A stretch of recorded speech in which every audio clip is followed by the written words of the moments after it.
Welcome back to Poopy Bus Adventures, everyone. I'm Jeremiah. I'm Beta. And today we're talking about two things.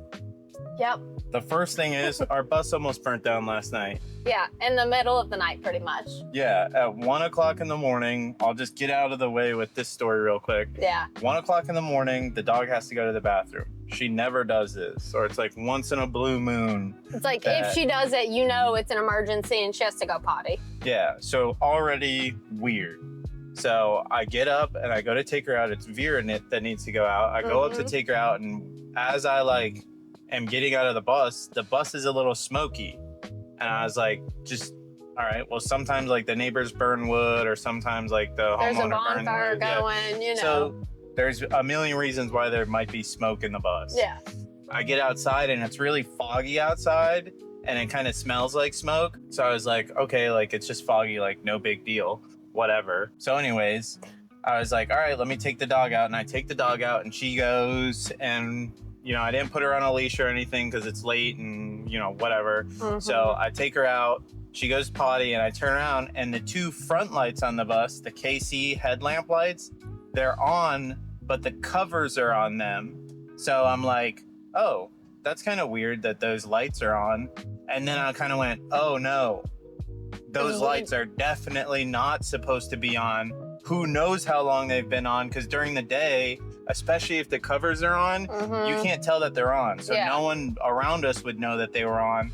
We wouldn't have known that they're on because the switch for them is this little switch. And it's underneath the dashboard, so we can't really see it necessarily. And it's got this really faint green light that tells you that the lights, the front lights are activated. So I scooped up Vera, I run into the bus, and I run in because first I need to turn the lights off, and then second I need to remove the covers because that's what's burning is the covers that go over the lights. So I go to turn off the lights and it burns my finger, the little plastic switch. So I was like, this has probably been on for a few hours, at the very least 4 hours. So I turn those off. I run outside. Well, I grab a spatula. Yeah. Or tongs. Tongs. I grab some tongs. I go outside and I pull off the one that's on the left side, and it's kind of stuck. The one on the right side is fully melted to the light. So I peel it off finally, and the light got so hot that the glass broke. And it's probably 1/4-inch thick glass, because it's the really nice headlights, the KC headlights. We'll show you guys everything once we're back there. We'll just, give you a little peek of what happened. Yeah, but in case we don't, because we'd be forgetting stuff like that. Yeah. It's the light is broken. It's all plastic is melted to it. It's stained yellow now. Both the headlight caps are burnt through. Luckily, Vera needed to go to the bathroom. Really, that's what ended up saving us. Literally, thank gosh that she had to go to the bathroom. Yeah, otherwise, because the reason why that 100%. Switch got so hot is that it's not wired up correctly. I think that the gauge wires that he used are not big enough. But that's the concern, is that gets so hot that it melts something, because those wires are running through the engine block. It's we've realized that before. That's why we don't use them. You haven't had the time or the opportunity.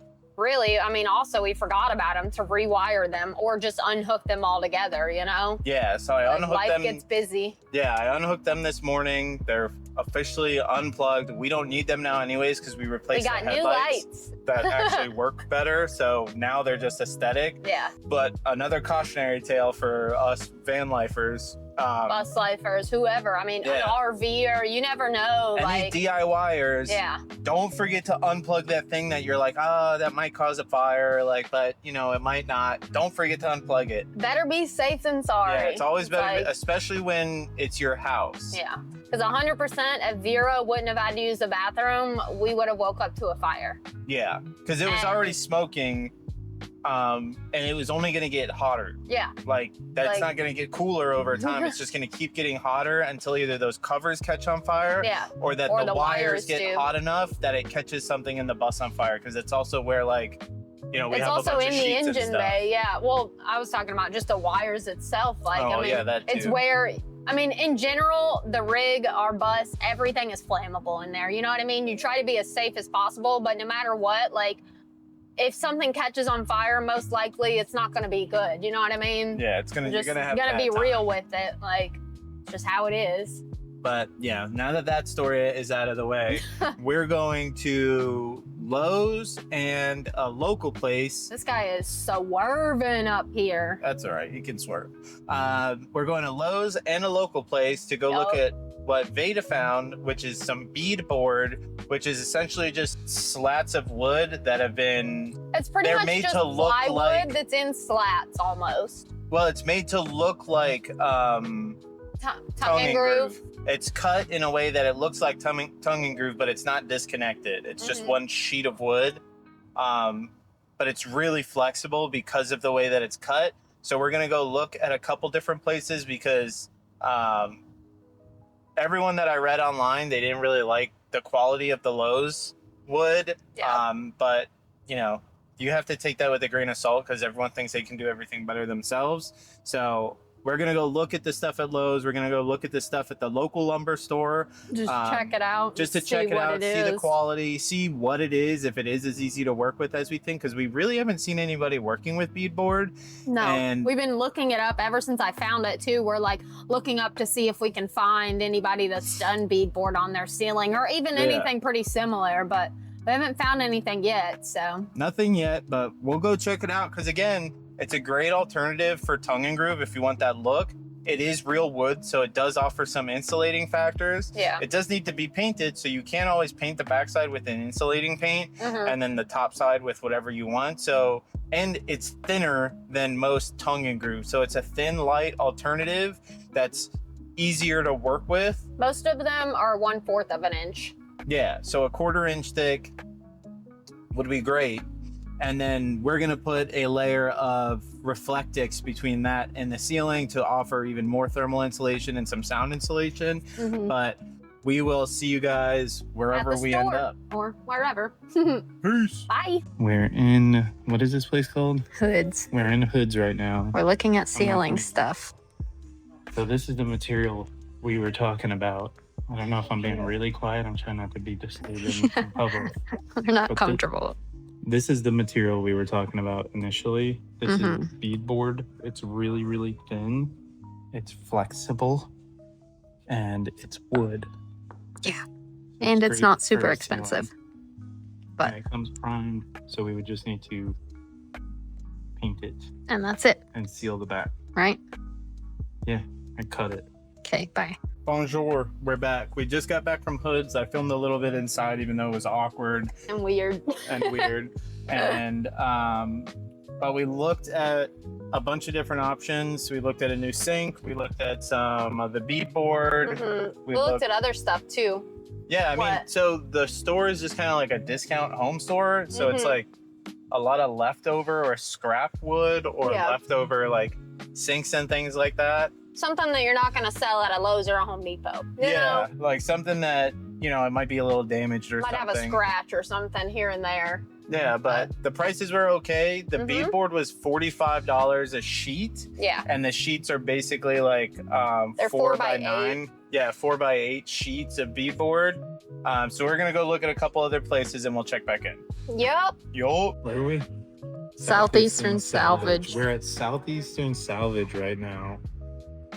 This is not what you think it is. It's not salvage. It's not salvage. Everything is really, really, really expensive. This is for rich people, not us. Yeah, this is for people who think that they're like hoity-toity, something eclectic from a salvage store. Like, let's go take a look at this cabinet over here. So, without looking at the price, it's not particularly built well. Could be better, could be worse. Could be better, could be worse. It's okay. It's pretty small. It looks like maybe 12 by 36 by 12. So pretty standard size cabinet. $160. $160. Crazy. There's pieces of like bamboo that you can buy, live edge. It's like $80 for a little cutting board. Not what we thought this place was going to be.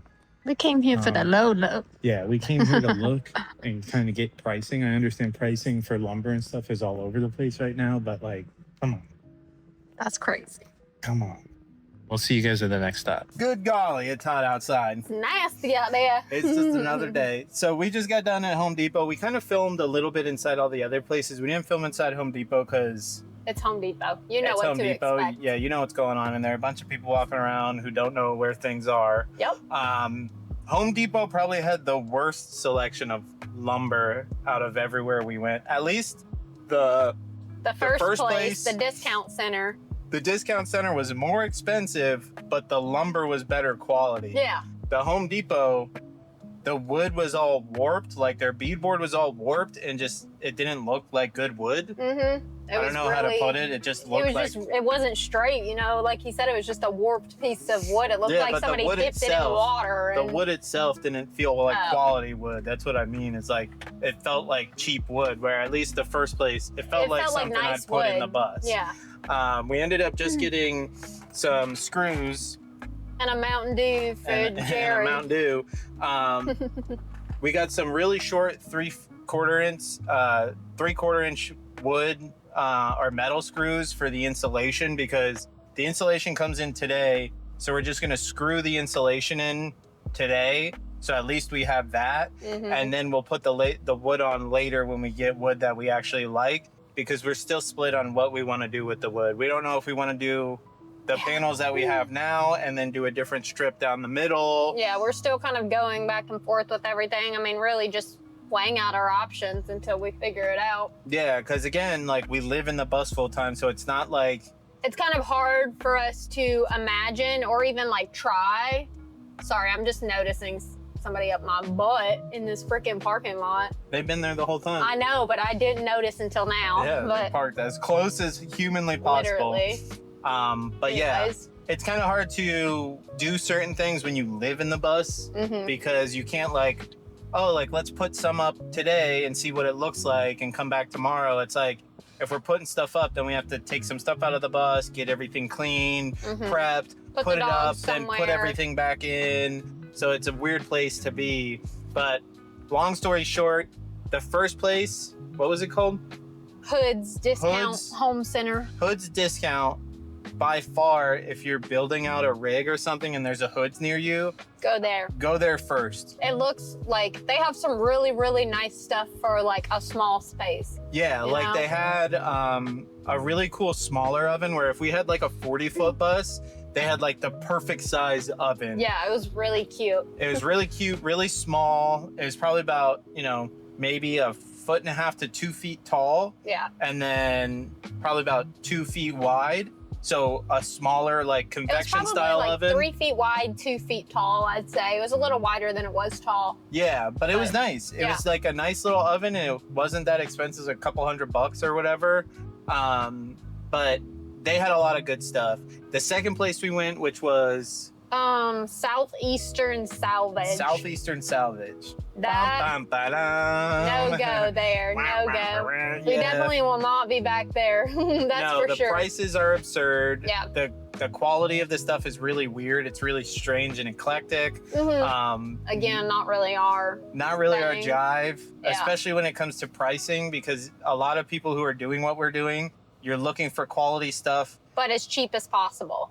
Like as you know, inexpensive as possible. Because if you're looking for cheap, that's different than inexpensive. You're looking You're for right. quality, but not cheap. Yeah. So definitely, whatever the first place is called, Hoods. Hoods. Second place, definitely not quality, not Yeah. worth the money. And then obviously, like, Home Depot is where you get your screws. Yeah. And maybe you get some lumber there, because we Maybe. did see some framing lumber that would be nice, some Mhm. like 2x2 framing lumber. But it's not really like a place to go if you're getting, A bunch of stuff. a bunch or- of stuff. You're going to be spending way too much money. And it's also just not as good a quality, like you said. Yeah, just not that good a quality. But we're on our way back to the bus now, so we'll check in with you guys in a little bit, show you the switch I was talking about that almost caught the bus on fire, and Yup. maybe put up some insulation. Yup. See you then. Peace. All right, guys, I don't have a mic on. I was just doing this last second, but these are the light covers that we were talking about. Look, they're literally all burnt to pieces, burnt on the inside. So, both of these. And then here is the broken light. You can see there's like stuff melted all over it. Yeah, that's what almost caused our house to burn down.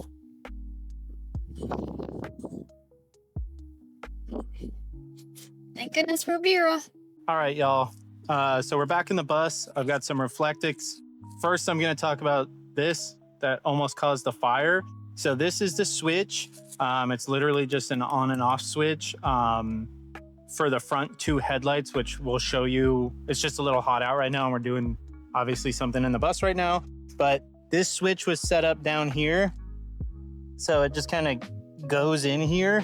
And then those three wires were plugged into the back. And I guess the dog had bumped it on, which when we were using it, when we were like out in the forest or something like that, or where it's really dark, the lights really didn't help much anyways. The bulbs were kind of dim and they're yellow. So they were almost more like fog lights than like high beams or night lights.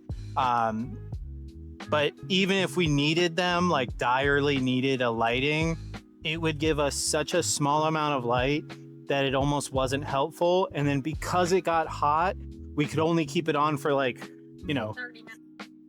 Well, even less than that, like even just a couple minutes on and then a couple minutes off while we were driving, because your knee would touch it, it would burn, it would get hot to the touch. So it would just be on, help us a little bit off. Again, we got new headlights, so that problem solved. It stinks because like aesthetically, I do like the way that the KC lights look on the front. The KC lights look on the front of the bus, but practically they just don't do what we need them to do. They're not super helpful.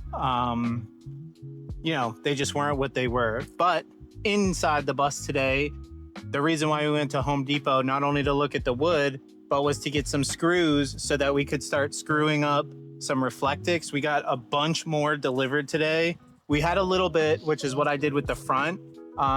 It doesn't matter that it's like a little loose or anything, because the wood paneling is going to go over it and pressure it to the actual roof of the bus. So a little overlap doesn't hurt. Like, it's going to be fitted down. Most of the time, you do want to remove your panels. We just don't have any way to remove these, whatever they're called, rivets. We also don't want to do all that, and it's we're not tearing the bus apart now. Yeah. Like we're still, we're not going to be moving out of the bus. We're just trying to get back on the road because we miss being on the road really bad. Yeah. That's kind of what this life is about. I was never really much of a traveler, but when you drive around the United States, you do miss it a lot. So we really do miss being out on the road. So we do kind of want to get the bus up and running again ASAP so we can get back out there and start, traveling again. So we're going to be doing this reflectics, the whatever we can do with the ceiling. We don't know. We still have tongue and groove that we can put up. There's still a bunch of options for us. But for now, we're just drilling in this reflectic straight to this, removing the lights because these are non-operational anyways. I've unplugged these, so none of these lights are working anymore, so there's no electricity going to them. We've removed the covers. So yeah, today is just gonna be, we went and looked at the wood. We almost caught the bus on fire in the middle of the night, and putting up this reflectix to kind of get the roof process going, because we would like to have this roof up, soon. Yeah. Or the ceiling. We'd like to have the ceiling up soon. But is that it for today? I think that's it for this video. I think that's it for this video. Thanks for watching, guys. Thanks for checking it out. We appreciate you guys watching. If you have any questions, comments, anything like that, let us know down below. Make sure to like, share the video if you can, if you find it interesting. If you have any questions, we are pretty much free all the time. So if anyone ever has any questions, comment legitimate questions down below. I do take my time to actually respond to people who ask, genuine questions. If you want to know about how our system works, if you want to know how our system works, or you want to know what product we're using or anything like that, we'll put links for the reflectics in the in the video description and all that good stuff. But yeah, thanks for watching. Bye, guys. Bye.